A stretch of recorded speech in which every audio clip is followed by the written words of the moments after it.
আসসালামু আলাইকুম, সকলকে আমন্ত্রণ আনন্দ টিভির রাতের সংবাদে। আপনাদের সঙ্গে আছি আমি ছোঁয়া খন্দকার।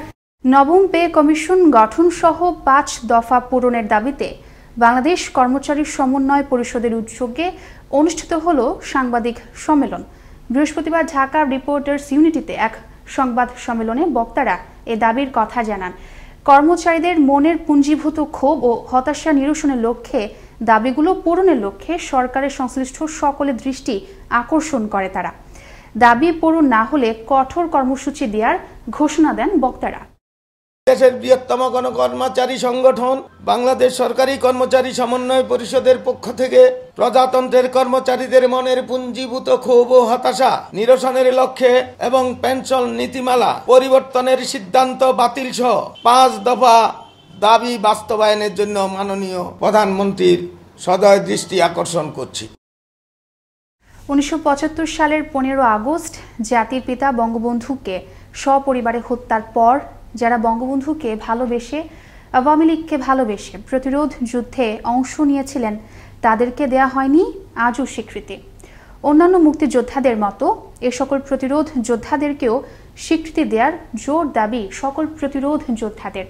ময়মনসিংহ জেলা প্রতিনিধি ওমর ফারুক সুমনের প্রতিবেদনে ডেস্ক রিপোর্ট। জাতির জনক বঙ্গবন্ধু শেখ মুজিবুর রহমান সহ সপরিবারে হত্যার প্রতিবাদ করতে গিয়ে প্রতিরোধ যুদ্ধে যারা অংশ নিয়েছেন তাদেরকে স্বীকৃতি দেওয়ার দাবি জানিয়ে আসছেন বৃহত্তর ময়মনসিংহ সহ সারা দেশের প্রায় ১২,০০০ প্রতিরোধ যোদ্ধা। তাদের দাবি আদায়ের লক্ষ্যে ৭৫ মুক্তিযোদ্ধা কমান্ডার্স ফোরাম নামে একটি সংগঠন সভা সেমিনার মাধ্যমে তাদের প্রচারণা চালিয়ে যাচ্ছে। অন্যান্য মুক্তিযোদ্ধাদের মতো এ সকল প্রতিরোধ যোদ্ধাদেরকেও স্বীকৃতি দেওয়ার দাবি জানিয়ে যাচ্ছেন এ সকল প্রতিরোধ যোদ্ধারা। বঙ্গবন্ধুর হত্যার প্রতিবাদ করতে গিয়ে যারা মৃত্যুবরণ করেছেন, শাহাদাত বরণ করেছেন, যুদ্ধ করেছেন, তাদেরকে এই বর্তমান সরকার জননেত্রী শেখ হাসিনা বঙ্গবন্ধু তনয়ের কাছে আমরা করজোর অনুরোধ করি যেন আমাদেরকে এই যোদ্ধাদেরকে স্বীকৃতি প্রদান করেন। আমরা যেন জাতীয় মুক্তিবাহিনী হিসাবে স্বীকৃতি পাই এবং যারা শহীদ হয়েছে তাদেরও যেন স্বীকৃতি দেন। প্রতিরোধ যোদ্ধাদের দাবি অনুযায়ী জাতির জনক বঙ্গবন্ধুকে হত্যার প্রতিবাদ করতে গিয়ে সেদিন তৎকালীন সরকারের নির্দেশে পুলিশের হাতে নির্মম নির্যাতনে শহীদ হতে হয়েছিল কয়েক শত প্রতিরোধ যোদ্ধাদের।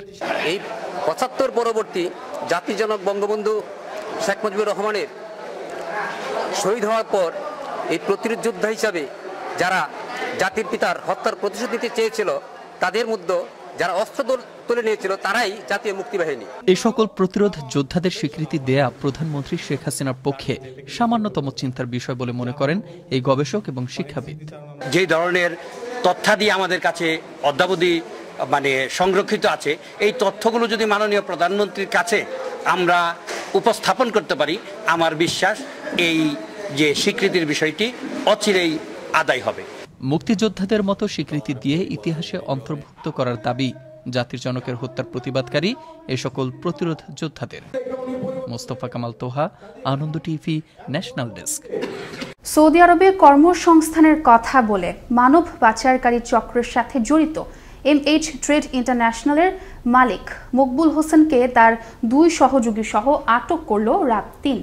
র্যাবের নির্বাহী ম্যাজিস্ট্রেট পলাশ কুমার জানান, প্রতিষ্ঠানটি ২০১৯ সালে কুলসুম নামের এক ১৪ বছরের কিশোরীকে ২৭ বছর বয়স দেখিয়ে বিক্রি করে দেয় এক সৌদি পরিবারে। ওই পরিবারে নির্যাতন সহ্য করতে না পেরে কিশোরী মারা যায়। গত ১১ সেপ্টেম্বরে কিশোরীর লাশ দেশে আসলে তার পরিবারের দেয়া তথ্যানুযায়ী আটক করা হলো আসামিদের। আপনারা জানেন র্যাব ৩-এর অভিযানে সৌদি আরবে অভিবাসী কর্মী ভিকটিম, যার নাম আমি ইতিমধ্যে বলেছি, উম্মে কুলসুম, পাচারের সাথে জড়িত MH ট্রেড ইন্টারন্যাশনালের মালিক মোহাম্মদ মকবুল হোসেন এবং তার সহযোগী পারভেজকে আমরা গ্রেপ্তার করতে সক্ষম হয়েছি। পটুয়াখালীর কলাপাড়ায় পেঁয়াজের ঝাঁজে বাজারে আবারও দেখা দিয়েছে অস্থিরতা।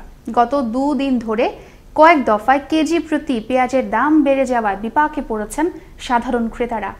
অসাধু ব্যবসায়ীদের সৃষ্ট এমন কৃত্রিম সংকটে বাজারে গিয়ে পেঁয়াজ কিনতে হিমশিম খাচ্ছে নিম্ন আয়ের মানুষজন। ১৮০ দিন পর পর্যটক ও দর্শনার্থীদের জন্য খুলে দেয়া হলো বিশ্ব ঐতিহ্য ৬০ গম্বুজ মসজিদ। সংস্কৃতি বিষয়ক মন্ত্রণালয়ের প্রজ্ঞাপনে বুধবার সকাল থেকেই দেশি বিদেশি সকল পর্যটক প্রবেশ করতে থাকে ৬০ গম্বুজ মসজিদে। তবে সকলের মানতে হবে স্বাস্থ্যবিধি। বাগেরহাট জেলা প্রতিনিধি শিহাব উদ্দিন রুবেলের পাঠানো ভিডিও চিত্রে বিস্তারিত। ওয়ার্ল্ড হেরিটেজ সাইট ৬০ গম্বুজ মসজিদ ও জাদুঘর করোনার পরিস্থিতির কারণে ১৮০ দিন বন্ধ থাকার পর উন্মুক্ত করা হয়েছে। সংস্কৃতি বিষয়ক মন্ত্রণালয়ের প্রজ্ঞাপনে বুধবার ভোর থেকে দেশি বিদেশি পর্যটক ও দর্শনার্থীদের জন্য উন্মুক্ত করে দেওয়া হয়েছে। প্রথম দিনে পর্যটক ও দর্শনার্থীদের করোনা স্বাস্থ্যবিধি মেনে পূর্বের ন্যায় টিকিট কেটে ৬০ গম্বুজ মসজিদ ও জাদুঘরে প্রবেশ করতে দেখা গিয়েছে। তবে প্রথম দিনে পর্যটক ও দর্শনার্থীদের সংখ্যা আগের তুলনায় কিছুটা কম হলেও পরিস্থিতি অনুপাতে বেশ সংখ্যক পর্যটক ও দর্শনার্থী দেখা গিয়েছে। করোনার কারণে তো মানুষ ঘরে থাকতে থাকতে মানে অস্থির হয়ে গেছে। খুলছে ভালো হয়েছে, মানুষ এসে ঘুরতে পারছে, কিন্তু লোকজন এখনো অনেকটা হয়নি, কম লোক। অনেকদিন পরে এসে ভালো লাগার অনুভূতির কথা ব্যক্ত করলেন কেউ কেউ।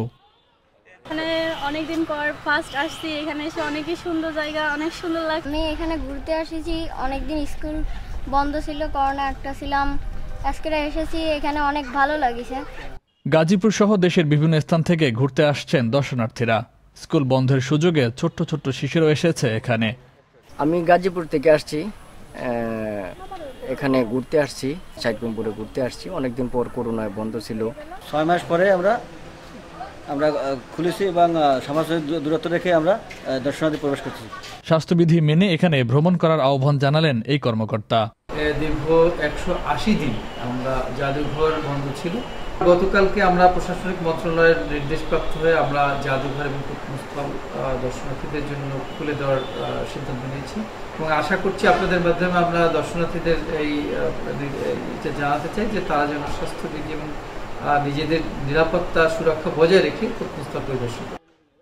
দীর্ঘদিন অপেক্ষার প্রহর শেষে বাগেরহাটের ৬০ গম্বুজ মসজিদ ও জাদুঘর খোলার পর পর্যটক ও দর্শনার্থীদের মাঝে ফুটে উঠেছে আনন্দের আমেজ। চলমান থাকুক ভ্রমণপ্রিয় মানুষদের আনন্দের এমন সকল মুহূর্ত। ফয়সাল মাহমুদ, আনন্দ টিভি, ন্যাশনাল ডেস্ক। সাতক্ষীরায় বিপুল পরিমাণ মাদকদ্রব্য ধ্বংস করল বিজিবি। ৩৩ বিজিবি ব্যাটালিয়ন সদরে বৃহস্পতিবার এসব মাদকদ্রব্য ধ্বংস করা হয়। সাতক্ষীরা ৩৩ বিজিবি ব্যাটালিয়নের অধিনায়ক লেফটেন্যান্ট কর্নেল গোলাম মহিউদ্দিন খন্দকার জানান, ১,৯১,৫৮,৮০০ টাকা মূল্যের ধ্বংসকৃত মাদকদ্রব্যের মধ্যে রয়েছে ১৭,৩০০ বোতল ভারতীয় ফেন্সিডিল, ১,৩৯৫ বোতল বিভিন্ন প্রকার মদ, ২৫৭ কেজি গাঁজা, ২২,৬৪৮ পিস ইয়াবা এবং ৭,৬৩৮ পিস বিভিন্ন প্রকার নেশা জাতীয় ট্যাবলেট। এই ছিল এখনকার মতো। করোনা থেকে আপনি এবং আপনার পরিবারকে সুরক্ষায় রাখতে সরকারি নির্দেশনা মেনে চলুন। জরুরি প্রয়োজন ছাড়া বাসা থেকে বের হবেন না। আনন্দ টিভির সর্বশেষ সংবাদ এবং বিনোদন সবার আগে দেখতে www.facebook.com/anandotv পেজে যুক্ত হন। ধন্যবাদ সকলকে, শুভরাত্রি।